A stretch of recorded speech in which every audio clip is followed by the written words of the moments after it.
Assalamualaikum warahmatullahi wabarakatuh. Perkenalkan, nama saya Revindo Ramadan. Di sini saya akan mengerjakan tugas membaca, yaitu dari matkul pemrograman web. Saya membaca di bagian bab satunya.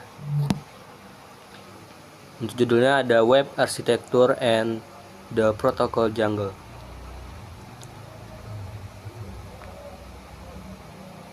Jadi kita langsung ke nomor satunya. Yang pertama, Evolution of the Web, dari read only ke semantic ownership. Sejarah web bukanlah sekadar deretan angka tahun yang membosankan, melainkan sebuah kronologi evolusi kapabilitas manusia dalam berinteraksi dengan informasi digital. Web 1.0 yang sering disebut sebagai era read-only web adalah masa di mana internet berfungsi layaknya perpustakaan digital raksasa yang statis dan satu arah. Pada masa ini, pengguna hanya mengonsumsi konten tanpa memiliki kemampuan untuk memberikan umpan balik atau berinteraksi secara langsung dengan halaman tersebut. Situs web dibangun menggunakan file HTML murni yang disimpan di server fisik, dan setiap kali ada pembaruan informasi, pengembang harus mengedit kode secara manual dan mengunggahnya ulang. Bayangkan ini seperti membaca koran cetak. Kamu bisa membaca beritanya, tapi kamu tidak bisa langsung berkomentar di kertas koran tersebut agar dibaca orang lain. Pergeseran paradigma mulai terjadi secara drastis dengan munculnya Web 2.0 sekitar pertengahan tahun 2000-an, yang dikenal sebagai era Red Wide Web atau Social Web. Teknologi seperti AJAX, Asynchronous JavaScript, dan XML menjadi game changer karena memungkinkan halaman web memperbarui data sebagian tanpa perlu memuat ulang seluruh halaman atau reload, menciptakan pengalaman yang jauh lebih mulus. Di era inilah lahir raksasa media sosial seperti Facebook, YouTube, dan Twitter, di mana pengguna berubah peran dari sekadar konsumen pasif menjadi produsen konten atau konten kreator. Data tidak lagi hanya mengalir dari server ke klien, tetapi juga mengalir deras dari jutaan pengguna kembali ke server untuk diolah dan didistribusikan. Inilah fase di mana internet mulai terasa hidup, kolaboratif, dan menjadi bagian tak terpisahkan dari gaya hidup sosial manusia modern. Namun Web 2.0 memiliki cacat arsitektural yang fundamental, yaitu sentralisasi data yang ekstrim pada segelintir perusahaan teknologi besar atau Big Tech. Sebagai respon terhadap isu privasi dan kepemilikan data ini, muncullah konsep Web 3.0 yang sering disebut sebagai Read Write Own Web atau Semantic Web. Arsitektur ini mencoba mengembalikan kekuatan ke tangan pengguna melalui desentralisasi, seringkali dengan memanfaatkan teknologi blockchain dan jaringan peer-to-peer. Tujuannya adalah menciptakan internet di mana mesin dapat memahami makna semantik dari data, dan pengguna memiliki kedaulatan penuh atas identitas serta aset digital mereka tanpa perantara. Meskipun masih dalam tahap adopsi awal dan penuh perdebatan, filosofi Web 3.0 memaksa kita berpikir ulang tentang siapa yang sebenarnya memegang kunci data kita. Di luar definisi kaku versi angka tersebut, tren web saat ini sebenarnya sudah memasuki fase hibrida yang sangat didorong oleh kecerdasan buatan atau AI. Kita melihat pergeseran dari pencarian berbasis kata kunci (keyword based search) menjadi pencarian berbasis maksud (intent based search) yang ditenagai oleh Large Language Models atau LLM. Aplikasi web modern tidak lagi hanya menampilkan data statis maksudnya, tetapi mampu memprediksi kebutuhan pengguna dan menyajikan konten yang dipersonalisasi secara real time. Batas antara aplikasi natif di ponsel dan aplikasi web semakin kabur berkat teknologi progresif Web Apps atau PWA yang memungkinkan web diakses secara offline. Ini adalah era di mana efisiensi, kecepatan, dan kecerdasan menjadi metrik utama keberhasilan sebuah platform digital.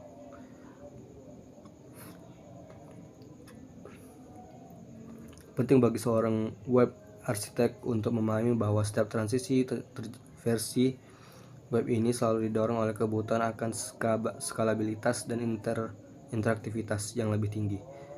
Perubahan dari web 1.0 ke 2.0 dipicu oleh kebutuhan manusia untuk bersosialisasi, sedangkan pergeseran ke arah web 3.0 atau web AI dipicu oleh kebutuhan akan kepercayaan atau trust dan efisiensi otomatisasi. Kita tidak bisa lagi membangun aplikasi dengan pola pikir tahun 2010 di mana server adalah segalanya. Kita harus memikirkan distribusi beban, edge computing, dan pengalaman pengguna yang instan. Sebagai mahasiswa, tugas kalian bukan hanya menghafal definisinya, tapi memahami trade-off arsitektur apa yang terjadi di setiap eranya. Masa depan web tidak akan berhenti di sini, karena teknologi imersif seperti spatial, web atau AR atau VR mulai menuntut standar baru dalam pengiriman data berlatensi super rendah. Protokol-protokol lama sedang diperbarui atau digantikan untuk mendukung volume data masif yang dibutuhkan oleh dunia 3D, dan streaming resolusi tinggi. Web sedang berevolusi menjadi sebuah sistem operasi global yang tidak terikat pada satu perangkat keras tertentu. Oleh karena itu, memahami sejarah evolusi ini memberikan konteks mengapa teknologi tertentu diciptakan dan masalah apa yang sebenarnya ingin mereka selesaikan. Tanpa memahami ini, kita hanya akan menjadi tukang ketik kode yang buta arah di tengah hutan teknologi yang terus berubah. Bagian keduanya yaitu Network Fundamentals atau pipa digital di balik layar. Sebelum membahas kode HTML atau CSS, kita harus paham bahwa internet pada dasarnya adalah jaringan kabel fisik raksasa yang menghubungkan miliaran komputer. Model komunikasi yang paling umum digunakan dalam pemrograman web adalah client-server architecture, sebuah konsep yang mirip dengan dinamika di sebuah restoran cepat saji. Di sini klien atau browser di laptop atau HP kamu bertindak sebagai pelanggan yang lapar, sedangkan server adalah dapur yang menyimpan bahan makanan atau data. Dan koki yaitu logika aplikasinya. Pelanggan tidak bisa sembarang masuk ke dapur untuk mengambil makanan sendiri. Mereka harus memesan melalui pelayanan API sesuai dengan menu yang tersedia. Jika dapur sedang sibuk atau pelayan salah mencatat pesanan, maka makanan atau respons akan terlambat sampai atau bahkan salah kirim. Komunikasi antara klien dan server ini tidak terjadi melalui sihir, melainkan melalui seperangkat aturan ketat yang disebut protokol, dengan fondasi utamanya adalah TCP atau IP, atau bisa disebut dengan Transmission Control Protocol atau Internet Protocol. Bayangkan IP address sebagai alamat rumah lengkap dengan kode posnya yang memastikan paket data tahu kemana harus pergi di antara miliaran rumah lain di dunia. Setiap perangkat yang terhubung ke internet wajib memiliki alamat IP unik ini, baik itu versi IPv4 yang formatnya klasik, misalnya 192.168.1.1, maupun IPv6 yang lebih panjang untuk mengakomodasi ledakan jumlah perangkat LOT. Tanpa IP address, internet akan menjadi ruang hampa di mana tidak ada satupun pesan yang menemukan penerimanya. IP adalah identitas lokasi di dunia digital yang memungkinkan routing data terjadi secara global. Namun, sekedar tahu alamat saja tidak cukup, kita butuh jaminan bahwa paket data yang dikirim akan sampai dengan selamat dan utuh. Dan disinilah peran TCP. TCP bekerja sebagai jasa ekspedisi super teliti yang memecah file besar menjadi paket-paket kecil, memberi nomor urut pada setiap paket, dan mengirimkannya satu persatu. Sebelum pengiriman dimulai, TCP melakukan ritual yang disebut three-way handshake atau SIGN atau SIGN ACK atau ACK untuk memastikan kedua belah pihak siap berkomunikasi. Jika ada paket yang hilang di tengah jalan karena koneksi buruk, TCP akan meminta pengirim untuk mengirim ulang paket tersebut atau retransmission sampai data diterima lengkap. Mekanisme ini menjamin reliabilitas meskipun harus sedikit mengorbankan kecepatan karena adanya overhead komunikasi bolak-balik. Masalahnya, manusia tidak didesain untuk mengingat deretan angka IP address seperti 142.250.190.46. Kita lebih mudah mengingat nama seperti https://www.google.com/search q sama dengan google.com. Di sini DNS Domain Name System berperan sebagai buku telepon internet yang menerjemahkan nama domain yang ramah manusia menjadi alamat IP yang ramah mesin. Ketika kamu mengetik URL di browser, proses DNS resolution terjadi secara hierarkis, dimulai dari cache komputer lokal, lalu DNS resolver, biasanya milik ISP, hingga ke root server dan top level domain TLD server.